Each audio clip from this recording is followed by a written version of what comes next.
Hello and welcome to this week's slides. This week we're going to be looking at business models and developing business models as well. So we look at different examples of business models, I guess an introduction into what business models are, and then sort of how do companies develop their business models and develop successful business models, and what happens to unsuccessful business models. Well, they go out of business usually, but let's let's have a look at some examples. So just covering what we're going to look at. We'll cover 1, 2, 3, 4 today. We'll look at three today. Maybe 4, but so what is a business model? And I guess already we've covered a lot of things, including industry analysis and marketing, and we've actually looked at business plans and what's in a business plan, and feasibility analysis and generating ideas. And we've come up with a good idea, and we've a good idea of how to market it, and we've looked at the industry, but we have to, I guess, look at how the business is going to operate. So how is the product created and delivered? And a model, I guess, a business model or a model is a plan or diagram that's used to make or describe something. So therefore a business model, of course, is a company's model, is its plan or its diagram for how it competes using its resources, structures, relationships, interfaces with customers, and creates value to sustain itself. The term business model is used to include all the activities that define how a company competes in the marketplace. And sometimes I think, well, I've used this example before. I find it works well, but there are different examples. But if we look at the business model, for example, even of something simple like a farmer that produces milk, well, what are all the things, if you like, that contribute to the milk being produced? And I mean, it's not simply a case of just having cows. What are the resources that you need? There has to be a plan in place to actually do this. So if you woke up tomorrow and said, okay, I'm going to produce dairy cow milk, as an entrepreneur, where do you start? And the first thing you're going to need are things like, well, you're going to need land for the cows to graze on. So do you have land? Do you have to buy land? Do you have to buy sheds to keep the cows in overnight? How many fields do you need to buy? If you buy more fields, is it going to improve the quality of the milk and the cows? When do you milk the cows? After you've got the resources, you're sort of thinking, well, okay, what's the next stage now? And obviously milking the cows is the next stage. And do you do it by hand, or do you get in machinery?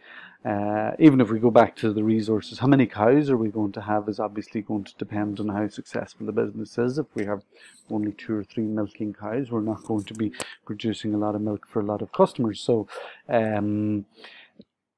resources will dictate, I guess, how successful you're going to be at this business. So the structures in place, then of course, we said the cows and the operation, I guess, of milking the cows, and then after you've milked the cows, well, how do you distribute that product so that it gets to the customer's hands? And as an entrepreneur, what we would do is we sort of put a model in place, and we sort of go, okay, well, this is the first phase, this is the second phase, this is the third phase, this is the fourth phase, this is the fifth phase, if you like, of all the different things that happen within that production and delivery of the product or service that the company is offering. So we'll look at a few more examples in a way. So if you get a chance, I would recommend both of these videos. This video here is by Stefan Gross-Selbek. I don't know why I haven't named this one, but and he's an entrepreneur, and he talks, about business models. He gives you a good introduction of business models, but he also, looks at more recent technological based models where technology has disrupted the traditional.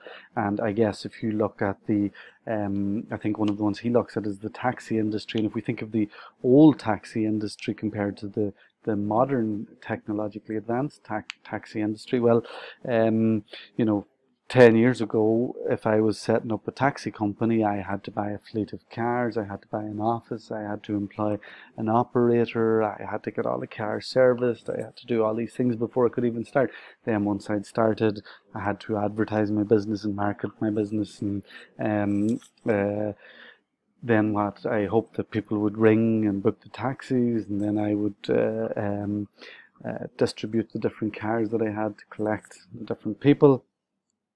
Whereas that has really changed, and that whole business model was completely what we call disrupted with technology, where Uber invented a mobile application where customers didn't have to ring a number anymore.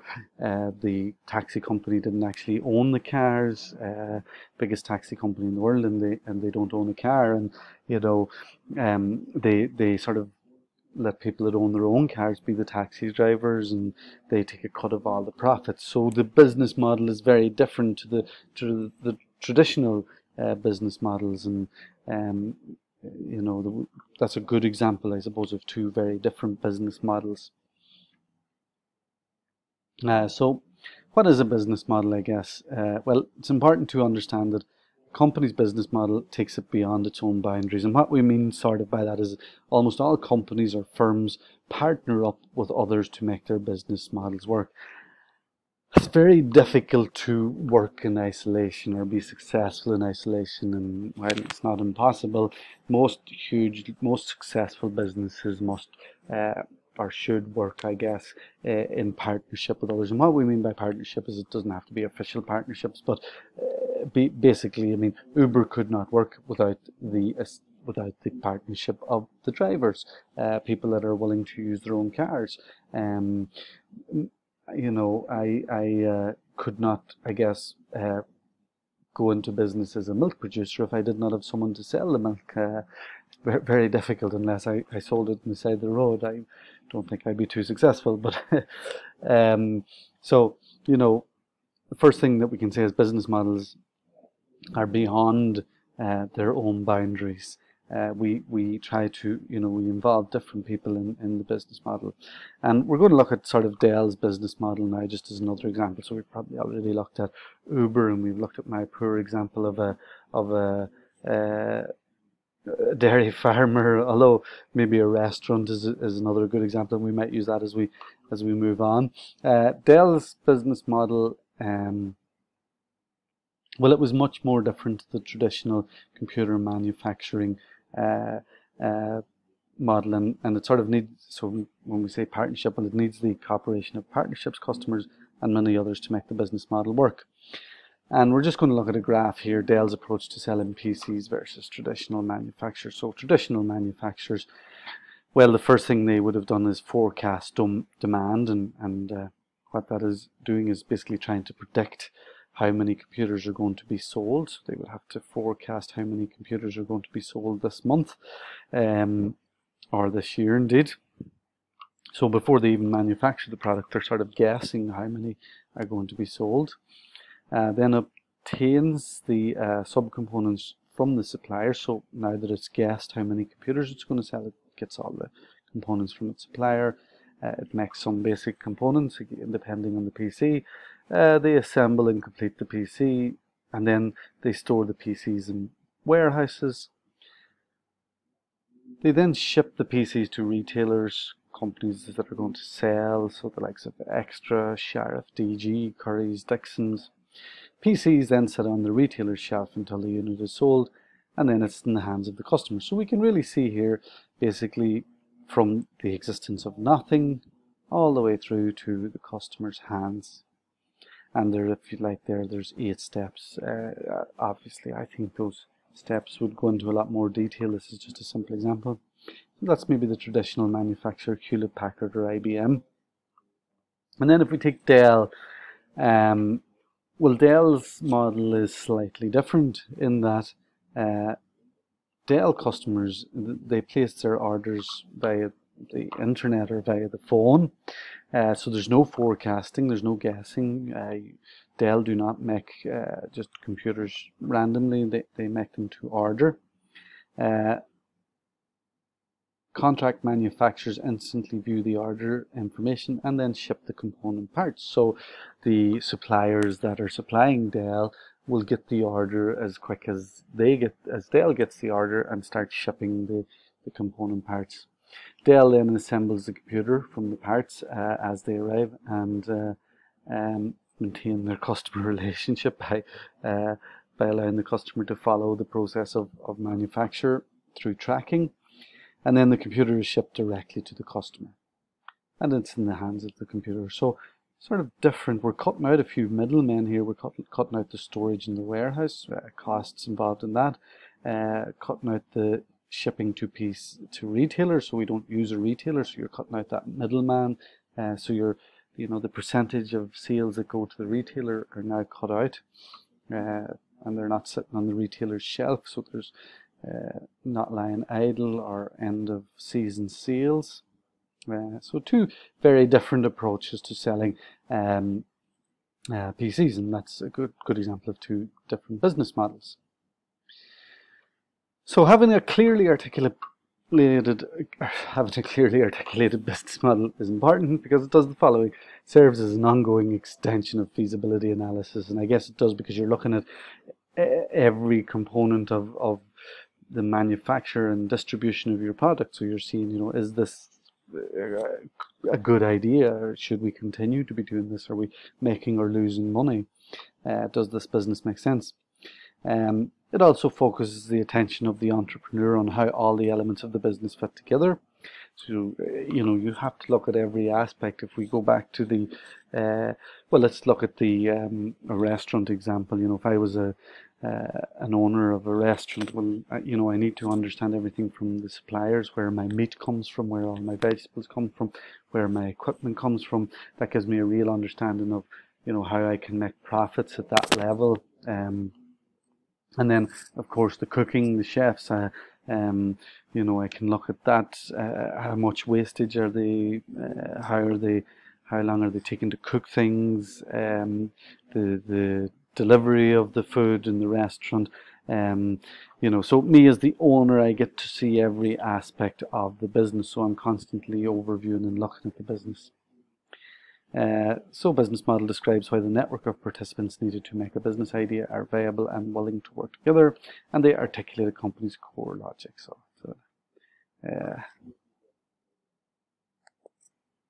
we've used company and firm here, but they are the same thing. So I need to tidy that up for consistency. There's no standard business model for an industry or a target market within an industry. However, over time, the most successful business models in an industry predominate, and that would be true. If you look at airline industries or, in the case, fast food industries, the models that work and are the most efficient and produce the best results tend to dominate the market. In more modern businesses, technology-based businesses or startups, so if we look at Silicon Valley, well, there's no, I guess, because a lot of the technology is new and untried, well, there's no tried and tested business model out there. So often the business model is, if you like, advancing as the business is advancing. So that's certainly one difference between, say, more traditional businesses where you look at the restaurant industry. Well, is there any way you could reinvent the business model in regards of delivery of the product? And possibly not. Although there are always opportunities for business model innovation, so I take it back. So you look at it and you see if there is any way that industries can be improved or the model can be improved, and that's what an entrepreneur does, or good managers are always looking at the model to see if it can be improved. The value chain is something that I'm a big fan of because I guess it's where we can structure the model into 5 sort of key areas, or 9 areas if you like, and it's sort of, we can look at each one of these areas. But basically the value chain, and this is an introduction, is the string of activities that move a product from the raw material stage through manufacturing and distribution and ultimately to the end user. So if we think of our example of milk, well, the value chain, the string of activities, these are all the things that move the product, you know, basically milk being the raw material here, but I suppose that product, even before we get the milk, is the cows and the good farming of the cows, and it's moving it all the way from cows in the field to a milk bottle or milk carton in the user's hands, and a value chain is a string of activities involved in this, and we're going to look at these in a moment. But by studying the product or service value chain, an organization can identify ways to create additional values, and again, that's what the entrepreneur or the good business person likes to do. The value chain is also helpful in identifying opportunities for new businesses and in understanding how business models emerge. So let's look at the primary activities and the support activities. Today we're really going to focus on the primary activities, but we'll introduce just the idea of the support activities. The primary activities, inbound logistics, we'll go through these in detail in a second. Operations, outbound logistics, marketing and sales and services. And then the support activities, which are the company or firm's infrastructure, the human resource management, technology development and resource procurement. But we're really going to look at the primary activities today. So primary activities relate directly to the physical creation, sale, maintenance and support of the product or service. They consist of the following. The inbound logistics, these are, so we'll go through them in one by one. The inbound logistics, well, these are all the processes related to receiving, storing, distributing inputs internally. So your supplier relationships are a key factor in creating value here.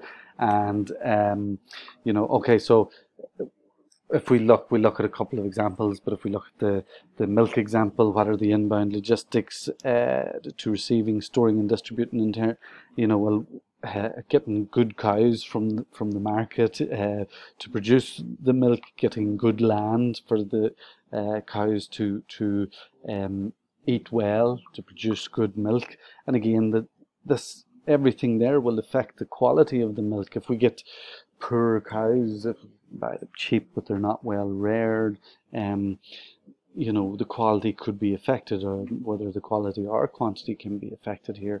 How many fills and the quality of those fills, of course, will make a difference. So again, sheds and different things like that there. If we look at the inbound logistics in a restaurant, well, again, all the things, processes related to receiving, storing. So, I mean, we're going to suppliers here who's supplying all our produce. Is it fresh produce or does it come in frozen? And that's a big difference, obviously, to quality. You know, the equipment that we're going to use, all this is going to be part of what we consider the inbound logistics. So we say here your supplier relationships are a key factor in creating value here. Obviously, you know, if you have a good supplier, e.g., you know, from a restaurant, and I have a good supply chain from my local butcher, good relationship, then you know, he realizes that it's in his interest to be giving me a good deal, because if I can sell more food, I can buy more of him. So you sort of create that good relationship there, and the same with the vegetables and all the other things that we might use in a restaurant. Operations, these are the transformation activities that change inputs into outputs that are sold to customers. Here your operational system creates value, and you know, again, if we're thinking about milk, and Well, what's the operational stage? Well, firstly, there's obviously the milking of the cows. Again, if I milk them by hand, or if I pay money to get in a milking machine, and use technology innovations, is that going to give me happier cows and more milk produced? Perhaps. Perhaps it means I can milk more cows, so I can buy more cows rather than milking by hand, or milking by hand. Maybe I need to employ more people. So there's value even there that can be looked at. Of course, then the operational stage of that would be in producing milk is the pasteurization process, which is maybe the treatment that the milk gets, where it's boiled to a certain point to kill off bacteria and different things to make the milk more safe to drink, I guess. But the pasteurization process can diminish the produce, the freshness of the quality as well to a point. So how we go about that operational stage will determine the quality of the milk and how long it can be stored and different things like that there. And of course that will also add or detract from our value, the value of the product. And again, if this was the restaurant stage, you know, my chefs will, if they're cooking the food well, people are happy to pay for it. And if they're not cooking the food well, people aren't happy to pay for it and will complain, and ultimately people will stop coming to my restaurant. So the operational system there creates value. Sorry now for these antiquated examples of primary activities, but this will be a task for you at the end of this. The outbound logistics, the activities deliver the product or service to your customer. These are things like the collection, storage and distribution systems, and they may be internal or external to your organization. So for example, if I produce milk, well, am I going to take care of all the outbound logistics, or do I just gather up all the milk, put it in a vat, and then let a company come along, collect that milk and then package it and distribute it for me, so I just get money for my milk? Or do I package and distribute the milk myself and then distribute it directly to the retailers? So I have to create good relationships with the retailers as well. Well, these are the decisions that you make, I guess. And you know, say for example Coca-Cola, obviously they produce Coke, but they have another company that they use that is part of the bottling and distribution of the product. So you know, again, these are things that can add value. You know, from a restaurant's perspective, I guess that you're looking at the waiters being the people that are distributing to the tables, and how long is your food waiting in the heat area before they become overcooked or dry. So think of your own examples of your own companies, whether it's computer games or fashion or sales, whatever it might be. Marketing and sales, and of course we spent the last video looking at marketing and sales. These are the processes you use to persuade clients to purchase from you instead of your competitors. So things like segmentation, targeting, and of course positioning. How do we position our product? How are we going to advertise and tell our clients to come to our restaurant or drink our milk? How are we going to tell them that our milk is pasteurized much better than the competitors? Or how much are we going to tell them that our meat is more locally sourced produce and not frozen and spends 3 days being delivered? These are what marketing and sales do. And of course we can create value in this part of the value chain as well. And then services, last but not least, these are the activities related to maintaining the value of your product or service to your customers once it has been purchased.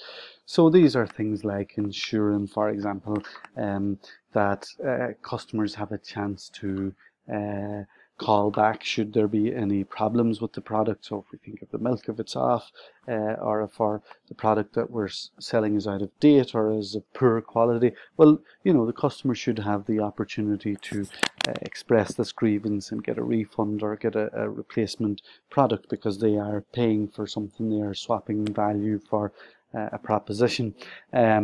So we should have customer services in place, and customer services includes things like, you know, 24-hour chat lines, online call centers, and following up with their customers, for example, perhaps car sales people follow up with people that buy new cars just to see how they're getting on. These are all good practices of sales services. Sorry. So those are the 5 primary activities. Inbound, which is all the things that are needed in the string of activities, all the things that are needed before we can create the product. And of course then the creation of the product is what we call the operations, and then the outbound logistics is where we take that created product and we package it and deliver it to where our customer can have it. Marketing and sales, of course, is the act of convincing our customer to choose our product over someone else's product.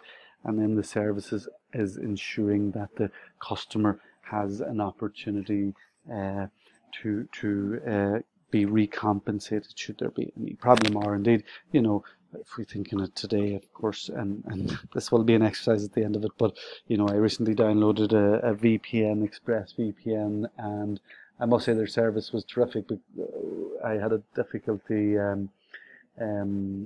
with my phone. There was like my mobile phone, I was installing it on that, and there was like just an issue, whatever, I could conflict of some sort or the other program, and then their online services talked me through the whole process, and in the space of 20 minutes the problem was resolved. And that made a big difference. If I didn't have that access to that service, I would have been very disgruntled with the product that I bought. Whereas now, I've been happy ever since with it, and that was pretty much down to the good service they had. So that in itself has created value for the product, because if I was recommending, if I was asked to make a recommendation in future, well, I'd be recommending that because I go, look, the good thing about them is if it doesn't work, well, their service, their on-call service is very good, their online service is very good, they talk you through the whole thing. So each one of these activities has the possibility of improving and creating value for the entrepreneur or business owner. What have we got here? Oh, this is just a little example of an ice cream manufacturer. So we can see here sort of all the inputs, inbound logistics. I'm pretty sure there's a lot more inbound logistics than that in producing ice cream, but obviously the ice cream manufacturer needs these before he can make or she can make ice cream. And then, of course, once they've made the ice cream, they send it to the distributor. If this distributor doesn't have a nice freezer in this van here, well, you can say the quality is going to be reduced there. So, I mean, are you better paying for a good distributor that has the right storage and distribution network to do that? Is there value in that? And then, of course, to the grocer. So, all very dairy related today. How business models emerge. So entrepreneurs look at the value chain of a product or a service to pinpoint where the value chain can be made more effective, or to spot where additional value can be added. And that's what we kind of do is, we get the model up and running, and then when it's up and running, we go, okay, actually, is there anywhere there in the inbound logistics that we can improve potential for creating value and adding value to the product? Whether that's if we go back to the milk analogy, well, should we use different type of pesticides on the field, or is that going to improve the vegetable or make it worse? But again, we look at each step in the chain to where we can create value. Is there somewhere in the operational stage that we can add value? This type of analysis may focus on a single primary activity such as marketing and sales. Or so again, if you position yourself as high-end milk that is completely organic and doesn't use pesticides, well, you might be able to charge a little bit more, and we often see that in the supermarkets with the pricing differences. For example, in eggs, you have your organic eggs, which are a little bit more expensive and create better value, but there is, in the inbound logistics of those egg production, well, the chickens live a sort of a healthier, slightly more expensive lives than they would in non-organic eggs. So you can see sort of another example the interface between one stage of the value chain and another, such as interface between operations and outgoing logistics, so we can focus on that as well. And one of the support activities, such as human resource. So you can look at any of these areas for where you can create value. Just a couple of flaws. We said we'd talk about it before we finish up. Two fatal flaws. This makes it sound very deaf, very, very bad. Two fatal flaws can render a business model untenable from the beginning. A complete misread of the customer, yes, and utterly unsound economics, yes. So complete misread of the customer is that you've got the customer all wrong, and utterly unsound economics should be spotted in the feasibility analysis.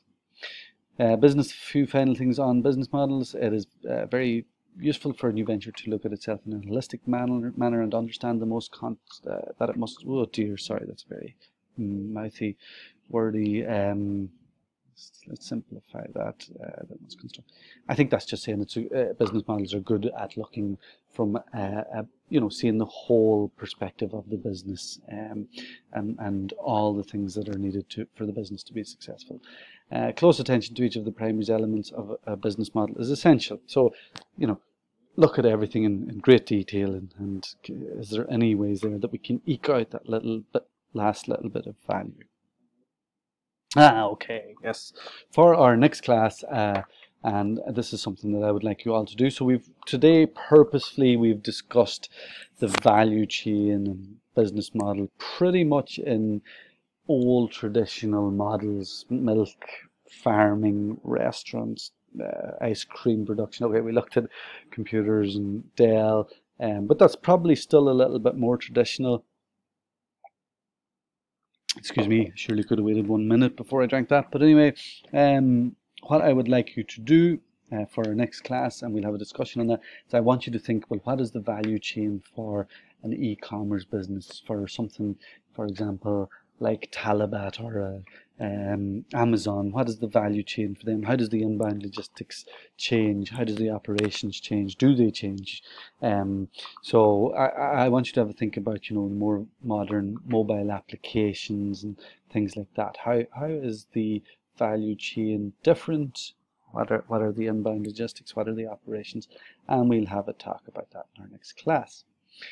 I think that is loads for today. I hope it made sense, and again, it was just trying to be a nice simple introduction to business models and the value chain. Okay, thank you very much. I hope you have a good day, and we'll talk soon. Take care.